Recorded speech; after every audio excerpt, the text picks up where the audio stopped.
Welcome to வெட்டிவாக YouTube channel. நான் உங்கள் சுல்ஃபிகர். முதல்வர் மு.க. ஸ்டாலின் அவர்கள் இந்த சட்டமன்ற கூட்டத்தொடரில் கடைசியாக நேற்றைய தினம் இதுநாள் வரையிலும் திமுக அரசாங்கம் செய்த சாதனைகள் என்ன அப்படின்னு சொல்லி கொஞ்சம் பட்டியல் போட்டிருக்கிறாரு. அதே மாதிரி அடுத்து என்ன செய்ய இருக்கிறார்கள், அவருடைய சொந்த துறையாக இருக்கக்கூடிய காவல்துறையில் அவர் செய்யக்கூடிய மாற்றங்கள் என்ன, அதனுடைய அறிவிப்புகள் என்ன அப்படின்னு சொல்லி ஒரு சில அறிவிப்புகளை வெளியிட்டிருந்தார். அதோட சேர்த்து மிக முக்கியமான ஒரு விஷயத்தை சொல்லியிருந்தாரு. இந்த ஆட்சி திராவிட மாடல் ஆட்சியினுடைய பார்ட் 1 தான். அடுத்து வெர்ஷன் 2.0 லோடிங் அப்படின்னு சொல்லி அடுத்த 2026லயும் திமுக தான் ஆட்சிக்கு வரப்போகுது அப்படிங்கிற ஒரு விஷயத்தையும் சொல்லியிருந்தார். குறிப்பாக இன்னொரு விஷயத்தை என்ன சொன்னார்னா, ஒரு மிகப்பெரிய சாதனை அப்படிங்கிற அடிப்படையில ஒரு திட்டத்தை சொல்லியிருக்கிறார். என்னன்னா, காலனி அப்படின்னு சொல்லி இந்த ஆதி திராவிட மக்கள், தாழ்த்தப்பட்ட மக்கள் இருக்கக்கூடிய இடங்களை காலனி அப்படின்னு சொல்லுவாங்க இல்லையா, அது ஒரு இழிவான ஒரு சொல். அது அரசு ஆவணங்கள்ல கூட காலனி அப்படின்னு சொல்லி இருக்குது. அந்த காலனி அப்படிங்கிற வார்த்தை புழக்கத்துல இருந்து நீக்கணும். அப்படி நீக்கிறது சமூக நீதியை நிலைநாட்டுறது அப்படின்னு சொல்லி அதை நீக்குவதற்காக செயல்படுவோம் அப்படின்னு சொல்லி ஒரு விஷயத்தையும் சொல்லி இருக்கிறார். ஸோ இது சம்பந்தமாகத்தான் இந்த வீடியோவில் நம்ம முழுசா பேச இருக்கிறோம்.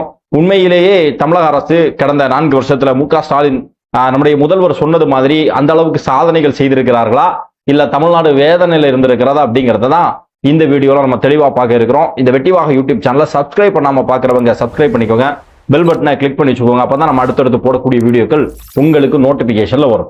சோ ஃபர்ஸ்ட் இந்த விஷயத்த சொல்லி முடிச்சிருவோம். என்னன்னா, காலனி அப்படின்னு சொல்லக்கூடிய ஒரு வார்த்தையை நீக்கி இருக்கிறாங்க.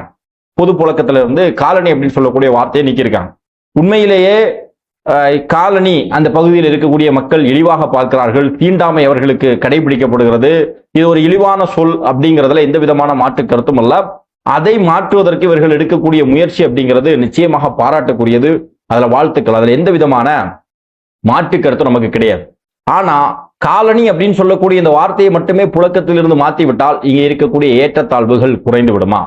இவர்கள் இதை ஒரு சாதனை, இது ஒரு அறிவிப்பு, அவ்வளவுதான். ஆனா நேற்றைய தினத்திலிருந்து திமுக கட்சிக்காரங்க ஒரு பெரிய சாதனையாக திராவிட மாடல் அரசனுடைய சாதனை, அதுதான் நமக்கு கோபமா வருது.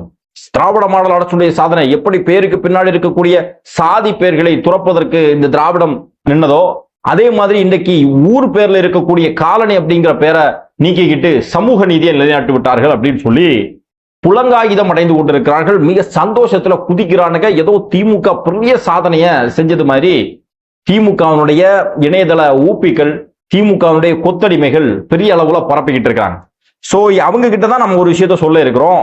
இந்த காலனி அப்படின்னு சொல்லக்கூடிய வார்த்தையை நீக்கிட்டாலே இங்க சமத்துவம் சமூக நீதியும் வந்துரும் சொல்றது எப்படி இருக்குன்னா, சில தற்கொலைகள் ஜாதி சர்டிபிகேட்டை ஒழிச்சுட்டா சாதி ஒழிஞ்சிரும் அப்படின்னு சொல்லுவாங்க. சாதி ஒழியணும் சொன்னா சாதி சர்டிபிகேட்டை ஒழிச்சுட்டா போதும், சாதி சலுகைகள் அதாவது இடஒதுக்கீடை ஒழிச்சுட்டா இங்க சாதி ஒழிஞ்சிரும் சொல்லக்கூடியது எந்த அளவுக்கு தற்குறித்தனமோ, எந்த அளவுக்கு முட்டாள்தனமோ, அந்த முட்டாள்தனத்தில் சிறிதும் குறைவில்லாதது காலனி அப்படின்னு சொல்லக்கூடிய பேரை ஒழிச்சிட்டா. காலனி அப்படின்னு சொல்லக்கூடிய பேரை ஒழிக்கிறது, அதை புழக்கத்திலிருந்து மாற்றுவதில் எங்களுக்கு எந்த மாற்று கருத்தும் கிடையாது. ஆனா இங்க காலனிகள் எப்படி இருக்கிறது, அருந்ததியினர் காலனி, பறையர் காலனி இப்படின்னு சொல்லி சாதியினுடைய பேர்கள்ல காலனி இருக்குது. இப்ப காலனிங்கிற பேரை மாத்திக்கிட்டு அருந்ததி நகர், பறையர் நகர் இன்னும் சொல்லி சாதி பேரை சொல்லி அப்படி நகர்னு மாத்திக்கிட்டா இங்க சாதி ஒழிஞ்சிருமா? இந்த சாதி ஒழிப்புக்கு என்ன முன்னெடுப்புகளை இந்த திமுக அரசாங்கம் எடுத்திருக்கு அப்படிங்கிறத இங்க வாதமே. இதுல சட்டமன்றத்துல பேசும்போது அவர் செய்த சாதனைகள்ல பெருசா என்ன சொன்னார்னா, தமிழ்நாட்டுல சட்ட ஒழுங்கு மிக சிறப்பாக இருக்கிறது, தமிழ்நாட்டுல சட்ட ஒழுங்கு சிறப்பாக இருக்கிறது, தமிழ்நாட்டுல மத கலவரங்கள் இல்லை, தமிழ்நாட்டுல சாதிய கலவரங்கள் நடைபெறல அப்படின்னு சொல்லி ஒரு முழு பூசணிக்காய சோத்துல மறைக்கிறதா சொல்லுவாங்க. ஆனா இவங்க என்ன செஞ்சிருக்காங்கன்னா, நேத்தைக்கு இந்த இளைஞரணி நிகழ்ச்சியில சாப்பாடோட சேர்த்து ஒரு பீர் பாட்டில கொடுத்தாங்க இல்லையா, அந்த முழு பீர் பாட்டில அந்த சோத்துல மறைச்சிருக்கிறாங்க அப்படி சொல்லணும். ஏன்னா தமிழ்நாட்டுல மிக முக்கியமான பிரச்சனையாக இருப்பதே சட்ட ஒழுங்கு பிரச்சனை. இதை நாங்க மட்டும் சொல்லல, திமுகவுடைய கூட்டணியில் இருக்கக்கூடியவர்கள் வேற எந்த மக்கள் பிரச்சனையை பத்தி பேசலனா கூட ஒரு சில இடங்கள்ல இந்த சட்ட ஒழுங்கு பிரச்சனையை பேசியிருக்காங்க. ஏன்னா அவர்களே பாதிக்கப்பட்டிருக்கிறார்கள். தொடர்ந்து தமிழ்நாட்டில் கொலைகள் நடைபெறுகிறது, தொடர்ந்து தமிழ்நாட்டில் கொள்ளைகள் நடைபெறுது, பெண்களுக்கு பாதுகாப்பு இல்லாத சூழல் இருக்குது. வீட்டுல இருக்கக்கூடிய பெண்கள்ல இருந்து, வேலைக்கு போகக்கூடிய பெண்கள்ல இருந்து, கல்லூரிக்கு போகக்கூடிய பெண்கள் வரையிலும் கொலை செய்யப்பட்டது, அவர்கள் பலாத்காரம் செய்யப்பட்டது எல்லாமே செய்தித்தாள்கள்ல படிச்சுட்டு இருக்கிறோம். நாம் என்ன கேட்கிறோம்னா, தமிழ்நாட்டையே ஒட்டுமொத்தமா ஆட்சி செய்யக்கூடிய முதல்வர் அவர்கள் உண்மையிலேயே தினசரி பத்திரிகைகளை படிக்கிறாரா, உண்மையிலேயே அவர் பத்திரிகை படிக்கிறார்களா அப்படிங்கிற மிகப்பெரிய சந்தேகம் வருது. இல்ல வெறும் முரசொலி மட்டும் படிக்கிறாரா அப்படிங்கிறது தெரியல. ஏன்னா இதெல்லாம் படிச்சா தமிழ்நாட்டில் எந்த அளவுக்கு சட்ட ஒழுங்கு சீர்கெட்டு இருக்கு அப்படிங்கிறது அவருக்கு தெரியும். அதாவது தான் சார்ந்திருக்கக்கூடிய தன்னுடைய கட்டுப்பாட்டில் இருக்கக்கூடிய துறை பலவீனமாக இருக்கிறது. உண்மையிலேயே நீங்கள் நல்ல முதல்வராக இருந்தால் இந்த பலவீனத்தை ஒத்துக்கொண்டு இந்த பலவீனத்தை மாற்றி வலுப்படுத்துவதற்கு என்ன செய்யணுமோ அதை செய்யணும். ஆனா அதை செய்யாம ஒட்டுமொத்தமாக தமிழ்நாட்டில் இருக்கக்கூடிய மக்களை எல்லாம் முட்டாள்னு நினைச்சு சட்டமன்றத்துல தமிழ்நாட்டில் சட்ட ஒழுங்கு சிறப்பாக இருக்கு அப்படின்னு சொல்றீங்க. இந்த காலனி அப்படின்னு சொல்லக்கூடிய வார்த்தையை ஒதுக்கிட்டா இங்க சாதி ஒளிஞ்சிரும் சொல்லக்கூடியது எந்த அளவுக்கு ஒரு முட்டாள்தனமான வாதம். இங்க சாதி அப்படிங்கிறது காலனி அப்படிங்கிற பேர்ல மட்டுமா இருக்குது. சாதி அப்படிங்கிறது ஒவ்வொருவருடைய மனநிலையிலும் இருக்கு. சாதி சாதி சாதி சாதி ஒழிப்புன்னு சொல்லி பேசும்போது திமுக தொடர்ந்து சனாதன எதிர்ப்பு அப்படிங்கிற ஒரு விஷயத்த பேசும். ஆனா இங்க சனாதனம் எதிர்ப்பு மட்டும்தான் இங்க சாதியா அப்படிங்கிறத நம்ம பார்க்கணும். ஒவ்வொரு மனுஷனுடைய மனசுலையும் சாதி இருக்கிறது. சாதி ஒரு மனநோய் மாதிரி பறந்து விரிந்து கிடக்கிறது. மு.க. ஸ்டாலின் அவர்கள் சாதி கலவரம் தமிழ்நாட்டில் நடக்கலன்னு சொல்றாங்க. 2 நாட்களுக்கு முன்பாக மேல்பாதின்னு சொல்லக்கூடிய கிராமத்துல நீதிமன்றத்தினுடைய உத்தரவு, தாழ்த்தப்பட்ட மக்கள் கோவிலுக்கு உள்ள அனுமதிக்கணும்னு சொல்லி அதுல போன மக்களை திட்டுறாங்க. இந்த கோவிலை இடிச்சிருங்க அப்படின்னு சொல்றாங்க. இடிச்சிருங்க, இந்த கோவிலை இடிச்சிருங்க, அவங்கள உள்ள கொண்டு வந்தது தப்பு அப்படின்னு சொல்லி கத்தி பேசுறான் ஒருத்தன். அவருடைய கையில மு. கருணாநிதி கலைஞருடைய புகைப்படம் பொறித்த கீச்சைனை வச்சிருக்கிறான். அப்ப இங்க திமுக என்ன சாதியை ஒழிச்சுது? திமுக அரசாங்கம் என்ன சாதியை ஒழிச்சிருக்குது? குறைந்தபட்சம் ஒரு ஊர்ல இருக்கக்கூடிய ஒரு கோவிலுக்குள்ளாடி எப்ப இருக்கிறோம்? 21ஆம் நூற்றாண்டுல இருக்கிறோம். இன்னைக்கும் அந்த பிரச்சனை இங்க இருந்துகிட்டு இருக்கு. இன்னொரு பக்கத்துல குடிக்கிற தண்ணியில மலம் கலந்துறாங்க. குடிக்கிற தண்ணியில மலத்தை கலத்துறாங்க. அது ஒரு 2 வருஷமா 3 வருஷமா பிரச்சனை போய் கடைசியில யார் பாதிக்கப்பட்டிருக்கிறார்களோ அவர்கள் மேலேயே குற்றம் சொல்லக்கூடிய ஒரு சூழல். இன்னொரு பக்கத்துல பாத்தீங்கன்னா தினம் தினம் படுகொலைகள், சாதிய மோதல்கள் தமிழ்நாட்டில், தென் தமிழ்நாட்டில், குறிப்பாக திருநெல்வேலி மாவட்டத்துல கடந்த 2021 இருந்து 2025 வரையிலும் எத்தனை சாதிய படுகொலைகள் நடந்திருக்கிறது. இதெல்லாம் திமுகவுடைய தலைவர் மு.க. ஸ்டாலின் அவர்களுக்கு, இதெல்லாம் முதல்வர் அவர்களுக்கு தெரியுமா தெரியாதா? அப்படி இருக்கக்கூடிய பட்சத்துல இங்க சாதி மோதலே இல்லைன்னு சொல்லி எந்த அடிப்படையில் சொல்றாங்க? மத மோதல் இல்லை அப்படின்னு சொல்றாங்க. திருப்பரங்குன்றம் 2 மாசம் கலையபரமாச்சு. கடைசியில் நீதிமன்றம் தான் அதுக்கு ஒரு முடிவு சொல்லுச்சு. ஆனா அதற்கு முடிவை தீர்வையும் ஏற்படுத்த வேண்டிய இடத்துல இருந்த முதல்வர் மு.க. ஸ்டாலின் அது சம்பந்தமாக மூச்சு விடல. அறநிலையத்துறை அது சம்பந்தமாக மூச்சு விடல. திமுகவுடைய அமைச்சர் அது சம்பந்தமா பேசல. அந்த பிரச்சனைகள் 2 மாசம் பெரிய அளவுல பேசப்பட்டது. 2 சமூகங்களுக்கு இடையே வெறுப்புகள் வாரி உமிழப்பட்டது. இதுல யார் யாரெல்லாம் ஈடுபட்டார்களோ அவர்கள் மேல ஒரு நடவடிக்கை கூட திமுக அரசாங்கம் எடுக்கல. அப்படி இருக்கும்போது இங்க மத பிரச்சனை இல்லை அப்படின்னு சொல்லி சொல்றாங்க. இன்னொரு பக்கத்துல சாதி பிரச்சனை இல்லை அப்படின்னு சொல்றாங்க. இன்னொரு முக்கியமான விஷயம், நாங்குநேரியில இந்த பள்ளிக்கூடம் படிக்கக்கூடிய மாணவன் அவன் தாக்கப்பட்டதுல இருந்து, தூத்துக்குடியில மாணவன் ஒருவனுடைய வெட்டப்பட்டதுல இருந்து, சிவகங்கையில ஒரு இளைஞர் ஒருவர் கை வெட்டப்பட்டதுல இருந்து, ஆணவ படுகொலைகள் எத்தனையோ நடக்குது. தினம் தினம் சாதிய மோதல்கள் இங்க நடந்துகிட்டு தான் இருக்கிறது. வழக்கு பதிவு செய்யப்படுகிறது. ஒரு ஊர்ல ஒரு தாழ்த்தப்பட்ட இளைஞனை காவல்துறை பஞ்சாயத்து பேசுறேன்னு சொல்லி காவல் அதிகாரி கொண்டு போய் ஆதிக்க சாதியினரிடம் பேச போற இடத்துல காவல் அதிகாரிகளுடைய முன்னிலையிலேயே அவன் அந்த பையன் அடித்து கொலை செய்யப்பட்டிருக்கிறான். காவல் நிலையத்துக்கு முன்னாடி 2 சகோதரிகள் தன்னுடைய தம்பை மேல பொய் வழக்கு போடுறாங்கன்னு சொல்லிட்டு தற்கொலை பண்ணியிருக்கிறாங்க. 2 சகோதரிகள். இந்த அளவுக்கு அநியாயங்களை நடந்து கொண்டிருக்கக்கூடிய தமிழ்நாட்டில் இன்றைக்கு முதல்வர் அவர்கள் இதையெல்லாம் மறைச்சுக்கிட்டு ஒரு சாதனை பட்டியலை வெளியிடுறார். இதுல காலனி அப்படிங்கிற பேரை புழக்கத்துல இருந்து எடுத்த உடனே சாதி குறைஞ்சிரும் சொல்றது அளவுக்கு முட்டாள்தனமான ஒரு மனநிலை பாருங்க. திமுகவுடைய அமைச்சர்கள் சாதிய பெருமையோடு பேசுகிறார்கள். நம்மளாம் ஆண்ட சாதிங்கிற பெருமை நம்ம மனசுல வேணும் அப்படின்னு சொல்றாங்க. அந்த அமைச்சர்கள் மேல நடவடிக்கை இல்லை. சாதி சங்கங்களுடைய மீட்டிங்ல திமுகவுடைய அமைச்சர்கள் போய் கலந்து கொள்கிறார்கள். சாதி சங்கங்களை வளர்த்தெடுக்கிறார்கள். கவுன்சிலர்களால் தாழ்த்தப்பட்ட பட்டியலின சமூகத்தை சேர்ந்த ஊராட்சி தலைவர்கள் அவமானப்படுத்தப்படுகிறார்கள், சேர்ல உட்கார்வதற்கு அனுமதிப்பதில்லை. இதெல்லாம் தமிழ்நாட்டில் தொடர்ந்து நடந்துகிட்டு இருக்கு.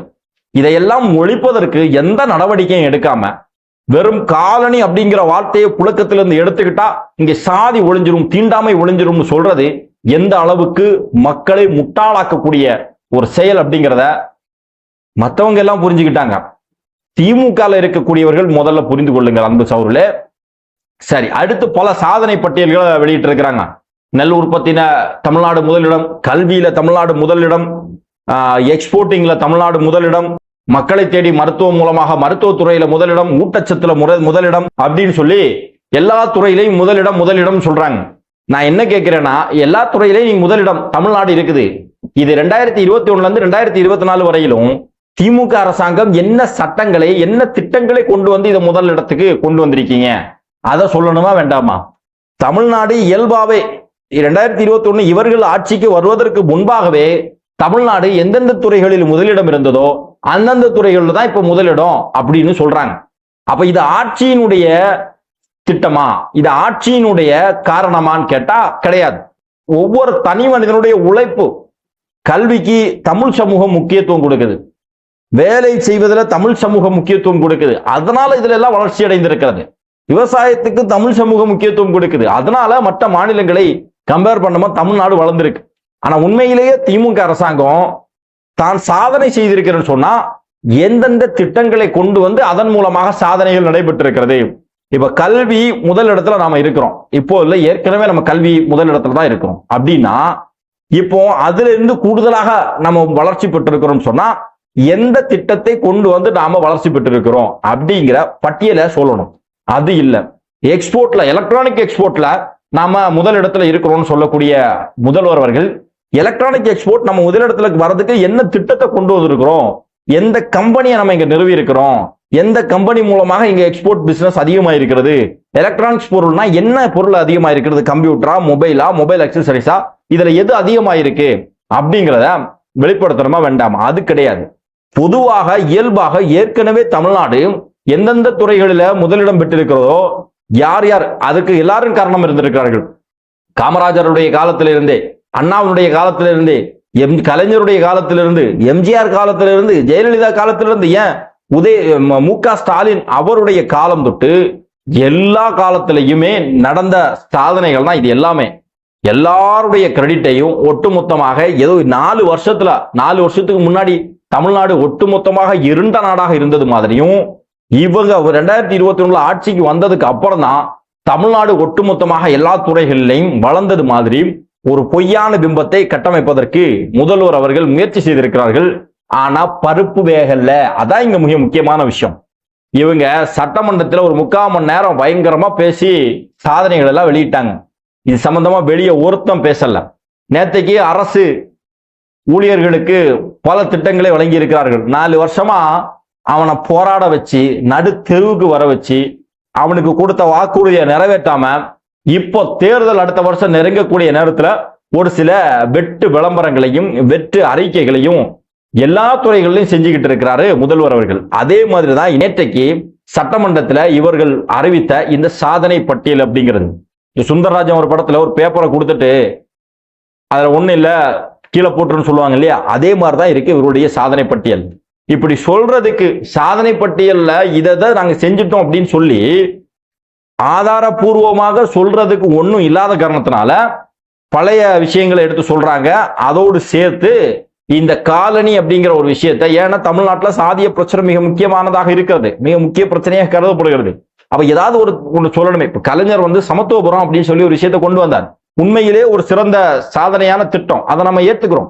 ஏன்னு சொன்னா எல்லா சமூக மக்களும் ஒன்னாக இருக்கிறதுக்கு ஒரு ஒரு ஊரை உருவாக்குறது அப்படிங்கிறது சாதாரண விஷயம் கிடையாது. அதை கலைஞர் உருவாக்கினார், அதை நம்ம ஆதரிக்கிறோம், அதை நம்ம புகழ்றோம். ஆனா இன்னைக்கு ஏற்கனவே ஒரு அருந்ததியினர் காலனின்னு ஒரு ஊர் இருக்கு.